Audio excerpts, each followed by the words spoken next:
Aquí comienza Japonistas Chile, programa de integración cultural donde la música, el anime, la cultura japonesa se tomará los micrófonos de la hoy. Con un diálogo ameno e interesantes invitados, descubriremos cómo estas relaciones han influido y se manifiestan en nuestro país. Japonistas Chile, en Radio Hoy.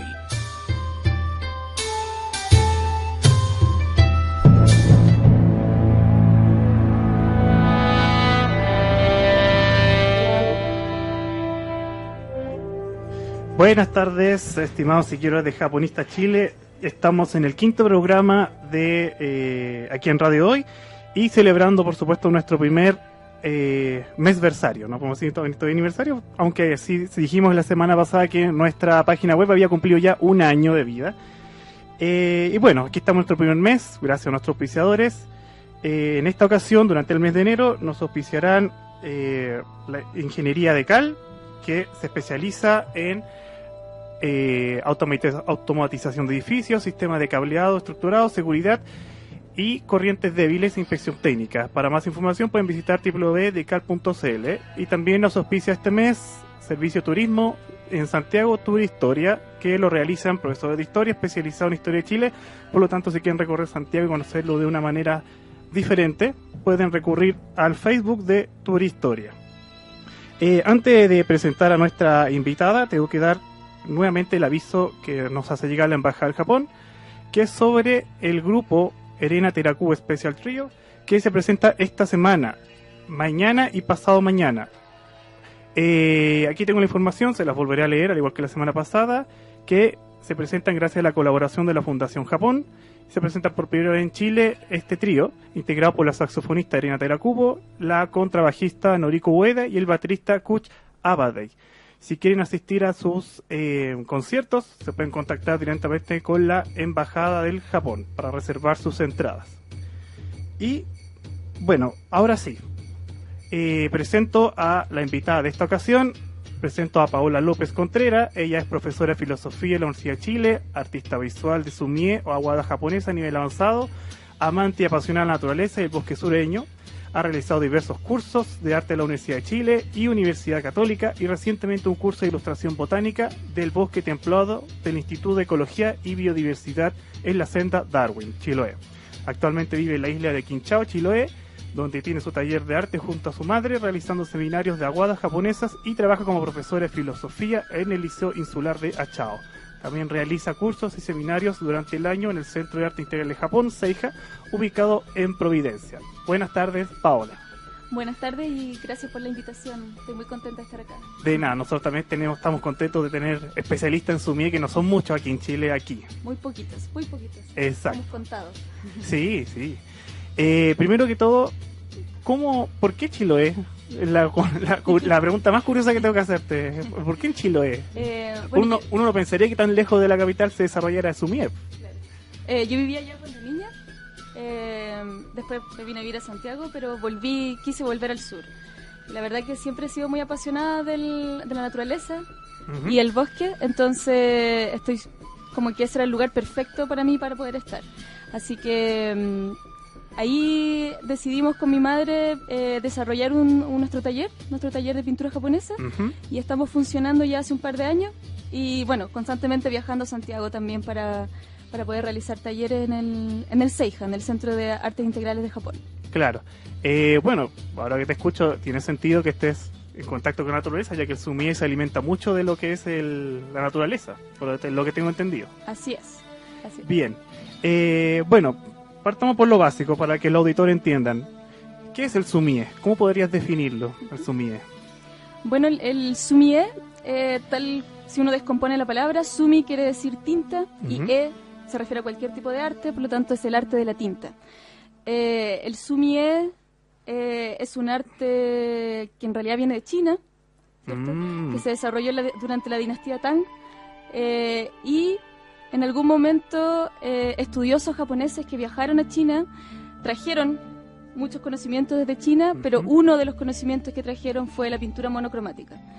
Y eso fue durante el siglo VI, pero pasaron muchos siglos, muchos años como para que se desarrollara propiamente tal como una pintura japonesa. Ajá. y fue recién ya en el siglo XIII, XIV, en donde la pintura japonesa es tomada por los monjes budistas zen. Entonces Ya. ahí se convierte propiamente tal en una área japonesa, una vertiente japonesa y además en un arte zen. Que es un arte zen, ¿cierto?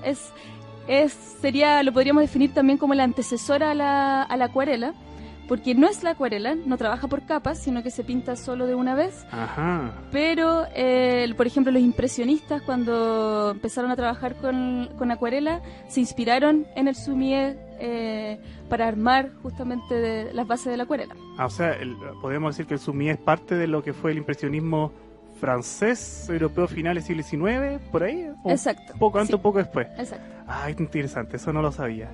Me llama la atención que, como dices tú, que también fue un aporte de o influencia budista, porque yo sé que el budismo llegó a Japón más o menos siglo VI, y entre todos los aportes que trajo, aparte del pensamiento, fue la escritura, que también vemos caligrafía japonesa en el sumie. Exacto. Y ahora me dices tú que más encima aportan con el sumie, Sí. específicamente ¿cómo? ¿Me puedes repetir un poco la idea? O sea, llegan con la pintura monocromática. Ya, pintura monocromática. Claro. Ya. Y ahí comienza, ¿cierto? Se demoraron siglos en armar lo que se llama sumie actualmente, porque al principio era, en realidad pintaban lo más parecido posible a la pintura china, Ya. pero en algún momento empezaron a diferenciarse porque la convirtieron en arte zen propiamente tal. En arte zen. Sí. Entonces, Genial. ahí, donde aplicaron en la pintura china los 7 principios estéticos del zen y se transformó en un arte meditativo que incluso los samuráis lo practicaban en algún momento, porque no solo la caligrafía podía ser una instancia como de meditación, sino que además la pintura generaba ese espacio. Genial. Esa es otra de las cosas que me llama la atención, que nosotros tenemos la idea de que es arte, pero solamente es algo material, podríamos decir un poco reflexivo, pero aquí tú me dices que se une el sumie con lo que es la meditación, un poco lo que es el budismo zen. Exacto. ¿Se podría explicar más un poco cómo se da esa relación? ¿Cómo Sí. le viene la inspiración del zen Por al sumie? supuesto. La inspiración, o sea, la base del sumie y la relación que tiene con el budismo zen tiene que ver con la conexión con la naturaleza. Ajá. Sí. Entonces, este arte nace a partir de la idea de que uno como artista, o como en ese caso, en esa época los monjes, necesitaban de alguna manera observar más la naturaleza. Entonces empezaron a hacer estudios de la naturaleza de todo tipo, ¿cierto? En vivo. Y en vivo, cuando salían afuera a ver la naturaleza, a dibujar las plantas, animales, árboles, no ocupaban el sumie, sino ocupaban cualquier otra técnica, lápiz, lo que sea.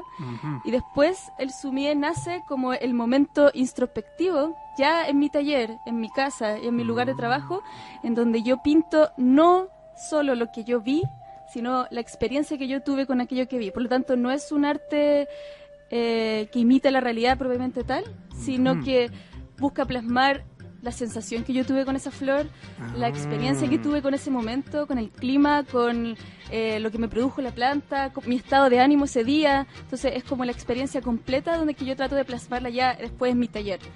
Entonces ocupo yo otros tipos de arte como herramienta, ¿cierto? Para dibujar, para estudiar la planta, pero después el sumie se expresa de otra manera. Ajá, interesante. Eso me hace sentido, porque como yo he dicho, también un poco me especialicé en la cultura pop. Y una de las cosas que llama la atención el manga, aunque si bien tiene un origen diferente, que viene por el ukiyo-e, una de las cosas que llama la atención del manga es esa apreciación por los efectos de luz, cómo caen los objetos, el detalle, la rugosidad de los objetos. Yo creo que eso es un aporte del sumie, porque si esto de la contemplación de la naturaleza requiere años de observación y que se plasman en la pintura. Exactamente. Probablemente tiene que haber alguna influencia ahí. Ahora, el sumie es un arte súper selectivo, en el sentido de que cuando yo pinto, yo extraigo solo lo esencial de aquello que pinto y elimino todo lo que sea accesorio, todo lo que no llame la atención, todo lo que moleste. Pero yo para poder ser selectivo tengo que saber mucho de aquello que estoy yo pintando. Entonces, el trabajo previo del sumie siempre es un trabajo, como en general las artes japonesas, bien riguroso, ¿cierto? Claro. Donde yo observo la naturaleza, la puedo estudiar por partes, ¿cierto? Estudiar muy bien su estructura, pero después, como yo ya entendí la planta y entendí aquello que estoy tratando de pintar o de plasmar, voy a poder sacarle solo aquello que sea necesario. O sea, la esencia de aquello que yo estoy mirando. Y eso me lleva a la última pregunta que viene relacionada con esto. ¿Cómo una persona podía ser artista sumie? ¿Cómo se llega a eso? ¿Se llega a través de un estudio? ¿Uno iba a un lugar específico? ¿Había maestros que enseñaban? ¿Cómo uno podía llegar a ese nivel de contemplación y convertirse en un artista connotado de sumie? Claro. En un principio solo los monjes budistas practicaban este arte. Ajá. Lo practicaban como parte de uno de sus como estadios de enseñanza, ¿cierto? Ellos pasaban por distintos conocimientos y uno de los conocimientos con los cuales ellos tenían que practicar era el sumie. Pero ya es un aporte, ya mucho después, como ya algo más moderno, fue que el sumie se abrió como al público general. Y específicamente hay 5 escuelas de sumie, o sea, de pintura japonesa que se fueron variando durante los siglos, pero la última escuela de sumie, que se llama Suboku, fue la que intentó ya meterse directamente con el público general, o sea, entender, buscar una metodología, y esa es la metodología que se llama de los 4 nobles caballeros, para poder llegar al público general y que esto sea algo accesible para cualquier persona, que no fuera elitista, que no fuera selectivo, sino que esto es algo que cualquier persona, y esto hasta el día de hoy funciona así, no importa si tú tienes conocimientos de arte o no, y no importa si has tomado un pincel en tu vida, tú podrías hacer algo en una clase, porque hay encontrar como una especie de fórmula para empezar a que fuera accesible para todo el mundo. Claro, eso también creo que lo he leído, esto de que tiene que ver con parte con la democratización de lo que es la educación en Japón. No recuerdo bien el periodo del siglo, pero también tengo entendido que tienen que ver los budistas y que entendieron que una sociedad educada es mucho mejor que tener una sociedad digamos, ignorante. Exacto. Y ahí creo que entran también las artes, creo haberlo leído. Bien, bien. Estamos aquí conversando con Paola López, profesora de filosofía y especializada en sumie, para seguir conociendo este arte, cómo se desarrolla y qué es, aquí en Chile, por supuesto. Ahora preguntas más personales, como le comentaba en la pausa a Paola. ¿Cómo fue que llegó el sumie a ti? ¿Cómo este arte que está en japonés logró influenciarte a ti y más encima desarrollarlo en Chiloé? Impensado, por lo menos para mí. La verdad fue una gran coincidencia. Fue una vez se hizo hace muchos años atrás, tuvo que haber sido hace 10 años atrás, y se hizo un curso de sumie en la Biblioteca Santiago, y yo me inscribí y inscribí a mi madre. Ya. Y el taller estuvo muy bonito, quedamos como enganchados, en ese momento no pasó mucho más, pero después mi mamá le empezó a averiguar más y tomó otro curso, y en algún momento se dio cuenta que no había nada más acá. Claro. No había más que podía aprender acá. Entonces viajó a Argentina mi mamá y ahí tomó otro curso, y después se dio cuenta que no había nada más en Sudamérica para aprender. Entonces ahí es donde a través del Seija hizo la conexión con Japón. Ya. Y mi madre se especializó, ¿cierto?, con la Asociación Internacional de Sumie, que está en Tokio, y ella sacó su maestría. Wow. Se demoró 2 años, fue un proceso semipresencial, es decir, ella tenía que mandar trabajo, se lo revisaban, y después ya tuvo que estar allá en Japón haciendo las clases para finalmente sacar su maestría. Entonces ella es sensei en arte japonesa. Entonces en todo este proceso yo la he ido como siguiendo un poco, y yo me he metido mucho en el tema, y yo estoy en proceso ahora de sacar mi maestría. Ya.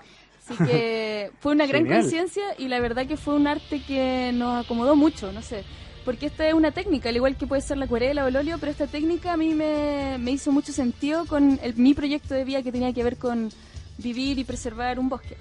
Claro, y es más, porque si hablamos previamente en el primer bloque de que el sumie se relaciona con algo más filosófico, el budismo zen, el sumie en el fondo se convierte también en una forma de llevar la vida y de mirar la naturaleza y la vida. Es más profundo esto, no es como dibujar un garabato en un papel o dibujar un cómic, esto puede llegar a ser más profundo. Sí, por supuesto, es algo que trasciende un poquito más allá, entonces para mí fue una coincidencia muy bonita, pero que ahora ya la hice parte de mi vida. Y ahora, ahora te conocimos a ti y a tu madre, ahora ¿cómo conectas el sumie con Chile? Cuéntanos qué haces con el sumie, si realizas talleres, clases, etcétera. Cuéntanos, ¿qué está? Bueno, nosotros realizamos talleres y seminarios de manera permanente durante todo el año en Chiloé. Ya. Normalmente colocamos algunas fechas, sino también tenemos algunos estudiantes particulares que quieren ir a especializarse. Ahora vamos a empezar a tener algunos estudiantes que van a hacer unas pasantías allá, que van a ir a estudiar solo Sumie y van a quedarse un par de días con nosotros allá en el sur. Y nuestra mayor conexión es con el Seija, que es el Centro de Estudios Integrales de Japón, que está aquí en Providencia. Y nosotros venimos aproximadamente 3 a 4 veces al año a hacer clase acá. Ya. Entonces hacemos un curso, vengo yo en alguna ocasión, viene mi mamá en otra y nos vamos dividiendo. Vengo yo a hacer un curso más básico intermedio, mi mamá de repente viene a hacer un curso más avanzado. Así que ahí siempre estamos en conexión con Santiago. ¿Y ese es un curso para todo público o es para Todo niños, público. jóvenes? Al menos lo que hemos estado haciendo acá en el Seijas son para adultos y es para todo público, es decir, para personas que no tienen ningún conocimiento en arte, así como personas que ya tienen un conocimiento en arte. Bien, genial. Y bueno, como hemos hablado también durante este primer mes de Japonistas Radio, este programa nació, por supuesto, bajo la conmemoración de los 120 años de Relaciones Chile-Japón. Por lo tanto, la pregunta obligada que le he hecho a todos los invitados que han venido: ¿cómo fue tu participación para conmemorar estos 120 años de relación entre ambos países? La verdad que fue espectacular. Genial, Sí, cuéntanos fue todo lo que muy- hiciste. Fue muy bonito porque mi mamá, cuando se fue a especializar en Japón en el año 2013, ella tuvo contacto con la directora de la Asociación Internacional de Sumie, que fue quien le hizo clases Ajá. allá. Y mi mamá, y a través del Seija, se le hizo una invitación formal a la maestra para que ella viniera a Chile. Ujú. Entonces, es una maestra que tiene una agenda un poco ocupada, entonces ella dijo, ya, voy el 2017. Así que, y aprovechamos O a sea, fue hacerlo una coincidencia. No, aprovechamos a hacerlo coincidir, pero Ah. ella podía partir del 2017. Ya. O sea, tenía una agenda un poco Ah. copada. Entonces, fueron hartos años de espera, pero lo bonito fue que no solo vino ella, sino que vinieron además 5 maestros japoneses Ajá. y que vinieron como sus ayudantes, pero en realidad todos eran maestros muy avanzados en las técnicas que... Además de la misma escuela. Exacto. Son todos de la misma escuela, pero había una que ya vivía en Australia, que trabajaba ya en el Sumie allá, y así y estaban como un poco repartidos, pero todos habían nacido con la misma maestra. Ajá. Entonces fue muy bonita la experiencia. La maestra, con sus 5 maestros, Kinsui Katori, el nombre de la maestra, hicieron 4 workshops acá en Chile, uno en el Seija, en el Centro de Arte Integrales de Japón, otro fue en la Fundación Cultural de Providencia, donde hicieron 2, y uno para los estudiantes de arte de la Universidad Finisterra. Ah. Entonces se hizo talleres muy bonitos, abiertos al público, gratis, y para en el fondo seguir esta misión que tiene la profesora y que tiene su instituto, que es hacer que el Sumie llegue a más lugares y que sea algo más bien accesible para todos y no solo un arte... Claro. No de elite, No digamos. de élite, exacto. Entonces, ¿Y ella sabía que venía en este contexto de los 120 años? sí, porque ¿Sí? cuando ya se le hizo la invitación formal y todo, ella vino en ese contexto. Ah. Así que... Ella se impresionó, mostró algún interés, una Sí, emoción. por supuesto. Bueno, se emocionó mucho de ver a mi mamá porque había tenido una muy buena experiencia con ella. Ah, Y ya. aparte, mi mamá es la única persona en toda Latinoamérica que está que es sensei por la Asociación Internacional de Sumie en Tokio. Mm. Entonces ella tiene un cariño muy especial por mi mamá porque es como su persona acá en Latinoamérica. En el fondo es la embajadora Sí. del arte sumie en Latinoamérica. Sí, entonces. entonces nos hizo saber eso, como que nosotros nos sentimos que teníamos ahora la responsabilidad como de seguir hablando y compartiendo el tema del Sumie. Así que ella, bueno, y era su primera vez en Sudamérica, así que estaba muy contenta de estar en Chile. Y como como ella ya por la edad probablemente no pueda venir de nuevo, entonces también fue muy especial como todo el contexto de su venida. Así que eso fue importante y ellos además trajeron una exposición con ellos, ¿cierto? Que estuvo un mes en la Fundación Cultural de Providencia y esa exposición también quería como acercar obras de los maestros japoneses, ¿cierto? Al público chileno. Claro, justamente aquí traje aquí al estudio el catálogo de las obras que se hicieron en esta obra, que se llamó Sumie, agua tradicional japonesa, que se realizó del 19 al 4 de noviembre del 2007. Afortunadamente yo tuve la posibilidad de ir a la inauguración, donde vi a todos estos maestros y representantes de la embajada, y claro, como le comentaba a Paula, quedé bastante impresionado y satisfecho con el arte que vi. Un nivel de detalle que nunca imaginé que se pudiera lograr con Aguada, porque uno ve las témperas, uno ve algo más, digamos... dilatado, no sé cómo decir la palabra, algo más borroso, pero aquí no, a nivel de detalle impresionante. Hay una en particular, una pintura que a ver si la ponemos después en japonista, que es de unos zorritos que el nivel el pelaje se ve impresionante. Detalle. Sí, la sensación, por eso te decía como lo importante que para el sumi es como captar la experiencia que tuvo el artista en este caso con los zorritos. A lo mejor como que la sensación del pelaje fue lo que más quiso transmitir en el fondo. Y eso sentí, justamente la técnica logra eso de transmitir emociones de la naturaleza, humedad, poroso, y otras. Y también las temperaturas, también las logras manejar. Mucha nieve había, por ejemplo. Exacto. Sí. Bien. Ahora nos va a explicar unos artículos que nos trajo para trabajar con Sumie. Así que doy la palabra a Paola que nos vaya explicando ahí lo que crea pertinente y en el orden que quieras, Paola. Explícanos qué tienes ahí. Las fotos estarán publicadas, por supuesto, en Japonistas Radio. Muchas gracias. Mira, un artista de Sumie se define por sus materiales. Ya. La misma palabra lo dice. Sumi significa tinta, por lo tanto está definido por la tinta con la que trabaja. Claro. Entonces, la tinta que se llama Sumi es la más importante. Y la tinta viene en una barra. ¿Una barra? Pues una ¿No barra, es líquida? No es líquida. Viene en una barra de hollín, de distintos tipos de maderas, ¿cierto? Ya. Y que se aglutina en esta barra como para que uno lo pueda transportar. Y la verdad que una barra te puede durar años, porque en realidad es mucha tinta. Y lo interesante es que si uno compra, por ejemplo, tinta china en una librería, la tinta china viene aguada. Entonces claro. no es un negro puro. En cambio aquí, a partir de las barras, uno sí puede lograr un negro más puro. Y se pueden ir ajustando también la gradación de colores, pasar de los grises a los negros, ¿sí? Exactamente. Entonces, ¿cómo se ocupa esta barra que viene, cierto, comprimida? Se ocupa con una piedra, que es una piedra que se llama susuri. Y este susuri va a ser como el mortero para esta barra. Entonces yo coloco aquí la cantidad de agua que yo quiero y empiezo, ¿cierto?, a disolverlo y le empiezo a raspar. Entonces en algún momento la tinta va a estar espesa y ahí va a estar listo el color más oscuro. Y ese color, que va a ser el negro puro, va a ser el que yo en distintos pocillos yo los puedo ir disolviendo. Ya. ¿Cierto? Lo disuelvo con al gris medio y con el gris claro, y ahí ya voy a tener una base de 3 tonalidades para empezar, más el blanco del papel. Wow. Con eso se empieza. Qué complejo. Complejo, pero muy, muy bonito. Esta es una barra japonesa. ¿Cómo se llamaba la barra? Sumi. Este es el Sumi. El Sumi. Sí. Ya. Y o sea, el protagonista. Este es el protagonista máximo. Este es ya. más importante. Y este es el tintero, que sería el susuri. Y otra pregunta. Dime. ¿Estos objetos es posible encontrarlos aquí o se mandan a pedir directamente a Japón? Sí, se pueden encontrar acá. Bueno, el mismo Seija vende. Ya. Vende como el kit básico para empezar. También en el mismo patronato se pueden encontrar los pinceles.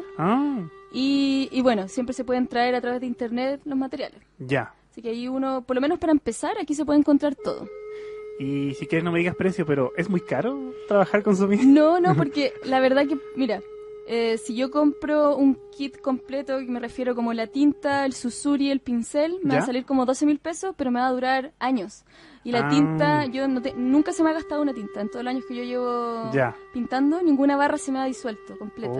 Entonces, la verdad que a lo mejor es un poquito de inversión inicial, pero te va a durar, si uno cuida sus materiales, te va a durar muchos años. Estupendo. Así que es bueno, es un arte que puede ser económico también. Bien. Bueno, entonces sigamos viendo ¿qué más tienes ahí para conocer? Bueno, el artista de Sumie trabaja con los pinceles que se llaman fudes. El fude es siempre un pincel de pelo natural, porque el pelo natural es el único que va a ser capaz de absorber de manera adecuada los distintos tintas, porque recordemos que el arte del sumie no trabaja con capas como si trabaja el óleo y la acuarela, sino que es todas las capas en una sola pincelada. Por lo tanto, el mismo pincel va a retener el gris claro, el gris medio y la punta negro. Va a retener todos los colores en uno solo, entonces yo puedo hacer al tiro luces y sombras. Entonces por lo mismo tienen que ser de pelo natural. Ya. Y tenemos el timbre o la firma del artista, ¿cierto? Y ese es personalizado, Este ¿no? es personalizado. Este es un regalito hermoso que me mandó la maestra de Japón Uh-huh. con mi nombre. Aquí dice Paola. Ya. Entonces, en esta piedra de jabón hay maestros que solo se dedican a tallar timbres allá en Japón. ¿Y ese qué material es? Es una piedra que se llama piedra jabón. Ah, es una ya. piedra que es un poquito más blanda de lo normal, entonces es posible tallarla. Ya. Entonces aquí... Eso ya sí es exclusivo japonés, eso ya no lo encontramos Esto acá. es exclusivo japonés. Ahora, si tú no tienes tu timbre, tú siempre puedes colocarle tu nombre nomás. ¿Sí? Claro. Pero al menos tengo un obsequio muy bonito que me enviaron de Japón con mi nombre. Sí. Y además porque le va a dar una característica muy especial a la pintura japonesa, que es ponerle el color rojo, que va a resaltar, ¿cierto?, con el resto de la pintura, que es en blanco y negro. Y el color rojo se obtiene a través de un mineral. Ya. Este mineral se llama cinabrio, que es un mineral que antiguamente ocupaban las geishas para pintarse los labios, y en algún momento se dieron cuenta que era tóxico. Entonces ahí ya lo empezaron a ocupar solo para la pintura.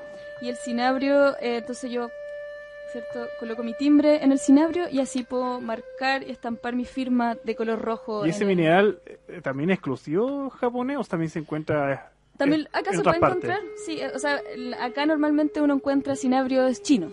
Ya. De China, sí. Nunca había escuchado yo el cinabrio, ni siquiera sé dónde se extrae eso. La verdad no, tampoco sé dónde se extrae, pero yo sé que es un mineral y que fue ocupado como pintalabios en algún momento. Y este se ocupa, ¿cierto? Bueno, y el rojo, que es como también el símbolo de Japón. Claro. Un poquito, es claro.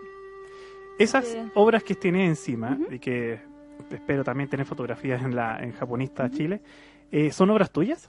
Sí, te armé estas obras para el programa, que era para mostrarte, cuando te comentaba antes, la primera parte del programa, que en algún momento descubrieron o hicieron una fórmula como de cómo enseñar el sumí a todo el público. Ajá. Y eso fue a través de lo que ellos llamaron los 4 nobles caballeros. Ya. Los 4 nobles caballeros son 4 plantas muy importantes para los japoneses, y esas 4 plantas van a representar todas las pinceladas posibles. Así que si yo lo estudio a cabalidad, yo después voy a poder pintar lo que sea, porque ya voy a tener mi mano trabajada, y ya voy a saber hacer todas las pinceladas para yo poder hacer otros motivos. Y además cada uno de los 4 caballeros representa un valor que se puede trabajar, ¿cierto?, a la par con la pintura. Entonces, por ejemplo, acá tenemos el primer caballero, que es el más importante, que es el take, el bambú. El bambú representa el verano y es un caballero con el cual se trabaja el valor de la fortaleza, porque el bambú, nosotros trabajamos acá igual con su hermano de Sudamérica, que es la quila, o el coligüe, que es el hermano del bambú que tenemos, representan la flexibilidad ante el cambio, la fortaleza, ¿cierto? Que no importa qué tan grande sea el temporal, el bambú se mantiene sin quebrarse. De hecho, el bambú también se ocupa por esa misma metáfora, se ocupa en las artes marciales, que uno tiene que ser flexible con el bambú, pero tampoco uno no quebrarse.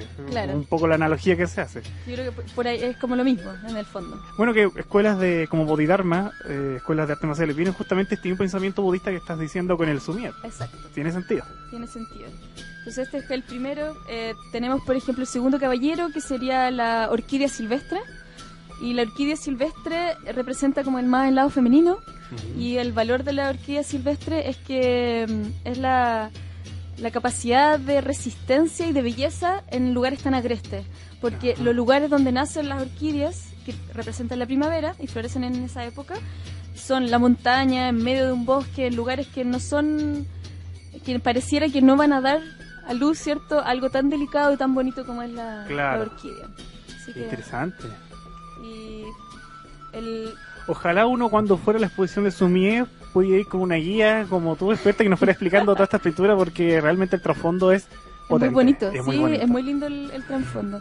Tenemos el tercer caballero, que sería el crisantemo, el ume, y el kiku. Y el kiku, el crisantemo, representa el otoño, y este sí es súper importante para los japoneses porque era el símbolo de la familia real. Ya, entonces, este sí tiene el valor de la unión de la comunidad, en donde un pétalo por sí solo no vale nada y no conforma la flor, pero todos los pétalos juntos sí arman la flor. Ajá. Por lo tanto, tiene que ver con el trabajo en conjunto, con la comunidad, la importancia de la familia. Entonces, era como el símbolo de la realeza. Y por último, el cerezo o ciruelo en flor, que representa el invierno, porque es el primer árbol en Japón que florece en invierno. Entonces da como el anuncio antes de que llegue la primavera de algo nuevo, y además tiene como esta ambivalencia entre su tronco, que se ve muy viejo, y estas flores que representaría la juventud. Entonces es como la ambivalencia entre la tradición y lo lo nuevo. Claro, esa es la flor sakura, ¿verdad? Claro. Es la más conocida porque sabemos que está el hanami y todas estas festividades. Exacto. Cuando se caen los pétalos, el anuncio de la primavera, el más conocido entre todos. Exactamente, por eso es tan importante para el sumie.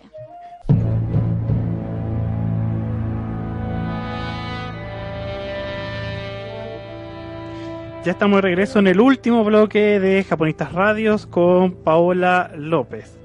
En este último bloque vamos a hablar brevemente de dos temas que a lo mejor quedaron pendientes. Uno va a ser que hablamos del budismo zen, que para los auditores que no lo conozcan, aquí Paola nos va a comentar un poco de qué se trata. Y finalmente vamos a conocer cuáles son los proyectos de Paola de aquí en adelante con el sumie en Chile.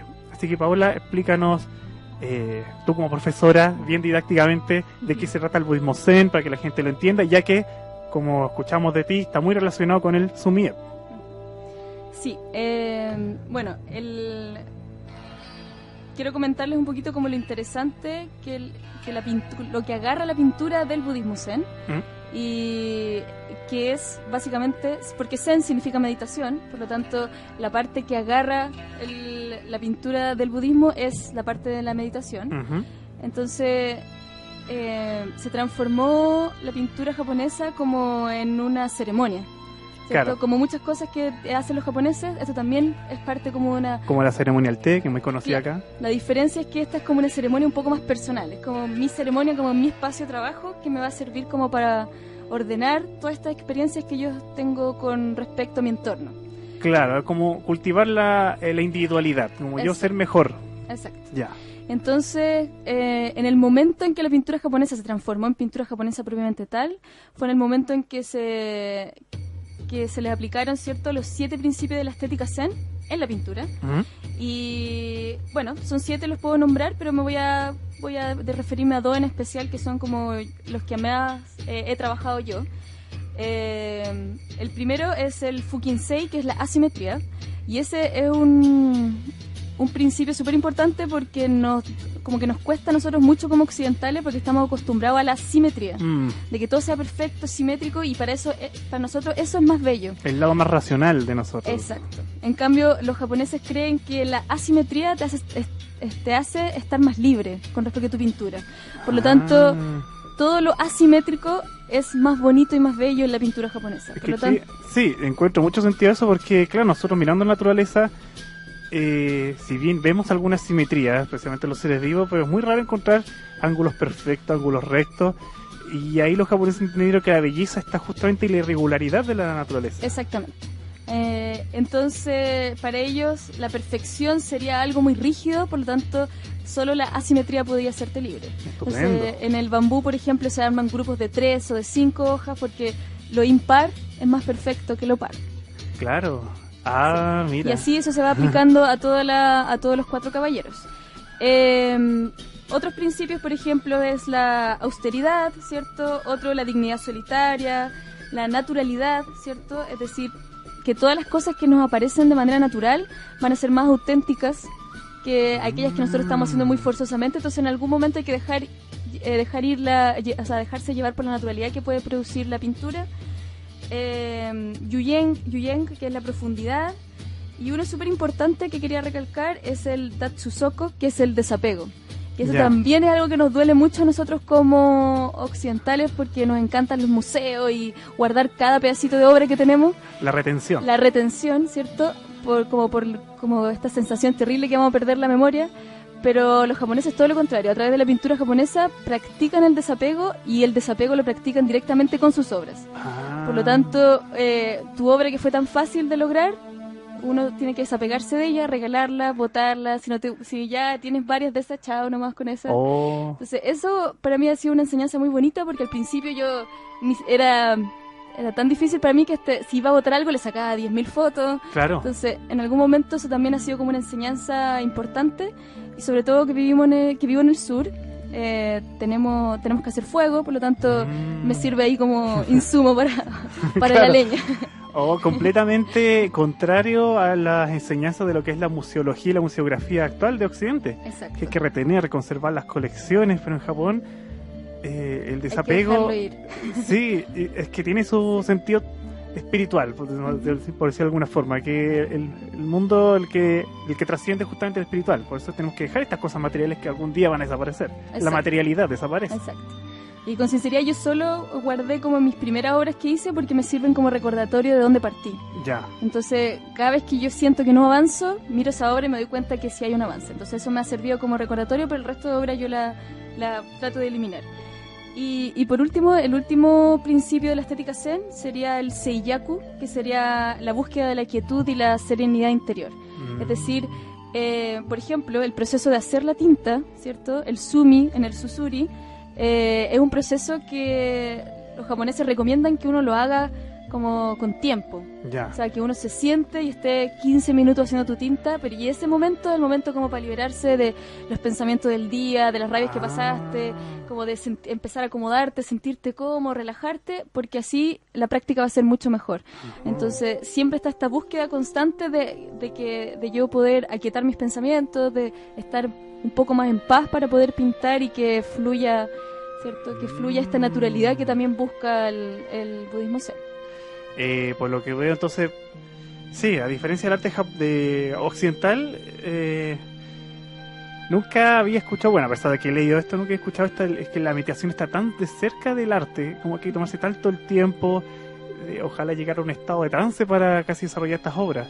Sé que los artistas occidentales también lo hacen, se toman sus tiempos, se aislan un poco, pero para reflexionar, pero ni es más racional. Pero aquí, por lo que nos has dicho con el Sumie, es más una meditación siguiendo una filosofía budista que es justamente el desapego de lo material. Exacto. Que nos puede sonar un poco contradictorio con lo justamente hemos hablado, con la concepción de la materialidad occidental.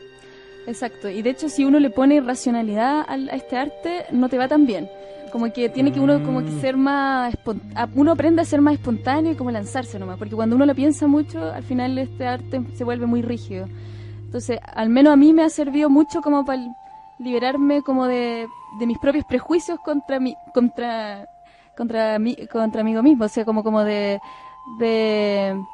pucha, no me va a salir bien, no es muy bueno esto no me quedó tan bien. Entonces al final uno libera todo eso porque uno lo hace tan rápido que uno no alcanza ni a pensar si lo está haciendo relativamente bien o no. Entonces uno es un arte muy espontáneo, ¿cierto? Entonces... Y ahí volvemos a la pregunta inicial, o a la afirmación inicial que habíamos dicho de que en el fondo el sumie y cualquier arte de carácter japonés se convierte ya en una forma de vida, como tú llevas la vida y miras las cosas, porque trasciende, como tú has dicho, a la vida personal de uno. Exacto. Uno comienza un proceso interno de meditación que le tiene repercusiones sociales y en nuestro entorno. ¿Y cómo estamos de minutos para ver si nuestra invitada nos habla de su último tema? Paola, entonces, para los últimos minutos que nos quedan de programa, ¿en qué situación estás con el proyecto del Sumie? Cuéntanos qué estás haciendo actualmente, cuáles son tus proyecciones con el Sumie de aquí en adelante. Bueno, para mí lo más importante es que el Sumie me otorgó la herramienta que yo necesitaba para poder apreciar mejor la naturaleza. Por lo tanto, mi siguiente paso es conformar algún proyecto que tenga que ver con pintura y naturaleza, ¿cierto? Porque cuando uno está en la ciudad, sobre todo, está como muy abrumado de tantas cosas. Entonces, yo creo que sería muy bonito hacer algún proyecto allá en Chiloé donde la gente tenga la posibilidad de visitar el bosque, que es un bosque muy especial, el bosque que tenemos nosotros, el bosque templado y lluvioso, y además poder pintar, ¿cierto?, la experiencia que tuvo con respecto a este bosque. Y a mí de manera particular me interesaría trabajar con jóvenes, por lo tanto quiero enfocarlo también ahí a los adolescentes, que yo sé que ya hice algún experimento ahí de talleres en el bosque y resultaron muy bien. Ellos estaban muy contentos o sea, en general en la educación es tan estructurada que salir ya es una aventura completa, salir del aula de clase, así que... Además hay que considerar que en el lugar donde estás tú, Chiloé, la naturaleza es muy potente. Aquí en Santiago lamentablemente hemos perdido eso con la expansión de la ciudad. Igual tenemos referentes potentes como la cordillera, las cordilleras de la costa y los cerros que están en la ciudad, pero se ha perdido ese contacto con la naturalidad. Tenemos el Mapocho, lo tenemos canalizado, encerrado. En cambio en Chiloé la naturaleza aún sigue siendo más potente que la misma ciudad, o la misma humanidad. Entonces eso es perfecto para desarrollar este estilo de arte, como nos vienes contando. Exacto. Y bueno, y tenemos una página de Facebook que estamos empezando ahora a retomar, que se llama Sumie el Sur del Mundo. Si ustedes alguien quiere como mirar lo que estamos haciendo, si tienen dudas, ahí yo les puedo responder. O me puedes dar la página, la difundimos a través de Japonistas Chile también, Claro. por supuesto, ayudando a la difusión cultural japonesa en Chile. Muchas gracias. Así que eso, la verdad es que queremos que la gente se acerque a esta arte porque es una técnica muy bonita y que no es solo una técnica, como explicábamos, sino que además es una forma de meditar y de pausar un poco la vida, la locura cotidiana. Sí. Y este verano, ¿algunos talleres que puedas anunciar? ¿Hay algún taller este verano, en los meses de enero, de lo que quede de enero, de febrero? Si quieres, puedes decirlo también. Sí, bueno, estoy haciendo en este momento, ya es tarde, pero estoy haciendo un taller acá en Santiago de pintura japonesa en el Seija. Y durante febrero vamos a hacer talleres particulares en Chiloé y además vamos a tener un seminario a fines de febrero. Así que ahí tienen que estar atentos nomás con las fechas. En nuestra página web nosotros vamos a subir la fecha exacta pronto. Genial. Pero vamos a estar haciendo 2 talleres en Chiloé y que ya estoy realizando acá en Santiago. Bien.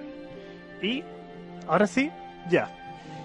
Bueno, hemos llegado al final del programa.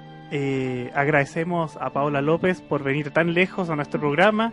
Sé que saqué la semana aquí, así que afortunadamente no fue solamente para el programa. Y gracias por tus conocimientos, por venir, por explicarnos, acercarnos Sumí a nosotros, y esperamos tenerte con tu madre, ojalá en una próxima ocasión. Muchas gracias a ustedes por la invitación. ¿Unas palabras para el cierre? ¿Un saludo, anuncio? Sí, no quiero, agradecer al programa porque encuentro que es súper buena instancia que se acerque a la gente este tipo de el arte japonés o en general la cultura japonesa. Y eso, un saludo a Chiloé ahí que todavía estamos medio invierno, medio verano. No, Chiloé todavía no entiende que es verano, así que la lluvia todavía nos ataca por allá. Bueno, y si alguien se pierde el programa, lo puede volver a escuchar por el podcast, así que ahí lo difundes nomás para que te escuchen en la isla. Ya, muchas gracias. Nos vemos entonces la próxima semana, próximo viernes a las 5 de la tarde, como siempre, aquí en Radio Hoy y Japonistas Radio. Nos vemos, hasta luego.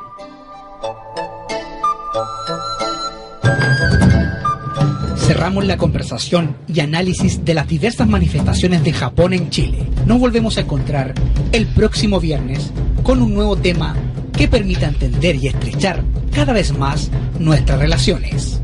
Japonistas Chile baja su cortina por el día de hoy.